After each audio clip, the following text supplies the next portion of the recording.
வந்து நாட்டு மருத்துவத்தில் மறைஞ்சி போன ஒரு விஷயம். அதை நான் வந்து இப்போ மறுபடியும் ஞாபகப்படுத்துகிற மாதிரி இந்த விஷயத்த நான் பண்ணுறேன். இதுக்கு முன்னாடி வந்து என் பேத்திக்கு வந்து 1.5 வயசு ஆயிடுச்சு. ஒரு வயசு 3 மாதம் ஆகுது. அவளுக்கு முன்னாடி நான் எரிச்சு போட்டேன் இந்த எண்ணெய் தீந்து போச்சு. சூட்டு உடம்பு அவளுக்கு. குளும உடம்புக்காரங்க போட வேணாம். சூட்டு உடம்புக்காரங்க சளி ஜுரம் இந்த மாதிரி இருந்தால் மாந்தம் வராது. சளி பிடிச்சாலும் மாந்தம் வராது. ஏன்னா சளி பிடிச்சா இந்த மருந்தை போட்டால் உடனே இதுவாகிடும். இதுக்கு என்னென்ன பொருள் சேர்க்குறேன்றதை நான் உங்ககிட்ட சொல்கிறேன் பாருங்கள். இது வந்து கொடிக்கல்லி வேப்பலை இலக்கல்லி. ஆனால் இப்போ இந்த பொருள் எல்லாத்தையும் நம்ம வந்து சுடுதண்ணில் போட்டு அலசிக்க போகிறோம். அலசி இடித்து அப்புறம் தான் சாறு எடுக்க போகிறோம். இலக்கல்லி கொடிக்கல்லி, அதுக்கடுத்தது வேப்பலை, இங்கே பாருங்கள் காணாவாழை, அது இது வந்து கருந்துளசி, எலுமிச்சந்தழை, மூக்கரட்டைக்கீரை, இது நாவேலை, இது நல்ல வேலை, இது குப்பாமணி, இது வந்து ஆடாத்தோடை, இது நொச்சித்தழை, இது நல்ல துளசி,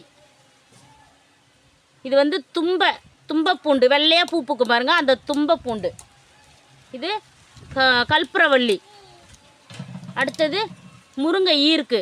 இது எல்லாத்தையும் இப்போ நம்ம அலசி இடித்து சாறு எடுக்க போகிறோம். அப்புறம் காமிக்கிறேன் உங்களுக்கு எண்ணெய் எரிக்கும் போது. பாருங்க, இப்போ நான் காட்டின தழையெல்லாம் எல்லாத்தையும் நல்லா சுடுதண்ணியில் போட்டு நல்லா அலசி இடிச்சிட்டு இப்போ வந்து வெள்ளை துணியில் வச்சு நல்லா புழிஞ்சு எடுக்கிறோம். 1/4 லிட்டரு 300 ml எண்ணெய் வந்து விளக்கெண்ணெய் காஞ்சிட்ருக்குது பாருங்கள். அடுப்பில் தான் செய்யணும். முடிஞ்சால் கேஸில் செய்யுங்க, சிம்மிலையே வச்சு செய்யுங்க. இங்கே பாருங்கள், இது வந்து 100 mlக்கு மேலே தான் இருக்கும் இந்த சாறு. இப்போ வந்து இந்த சாறை இந்த எண்ணெயோட நம்ம ஊற்றிட போகிறோம்.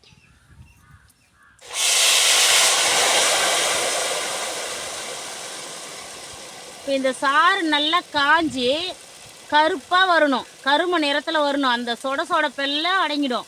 இந்த சாரோட மெடிசன் மருத்துவ குணம் பூரா அந்த எண்ணெயில் இறங்கிடும். அது கட் பண்ணிட்டு போயிட்டு ஒரு கரண்டி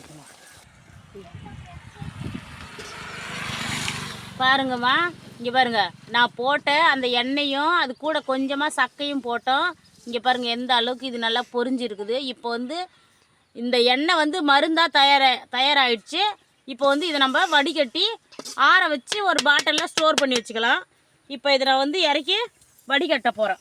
இங்கே பாருங்கள், இதே மாதிரி வெள்ளை துணியிலே தான் இதை வடிகட்டணும். இல்லை ஒரு மெழுக்கான ஒரு காட்டன் துணியில் கூட நைஸ் துணியில் வடிகட்டிக்கலாம். அப்போ தான் வந்து அந்த சக்கையெல்லாம் நிற்காமல் ஃபில்டர் ஆகி வரும், அது கூடவே வராமல்.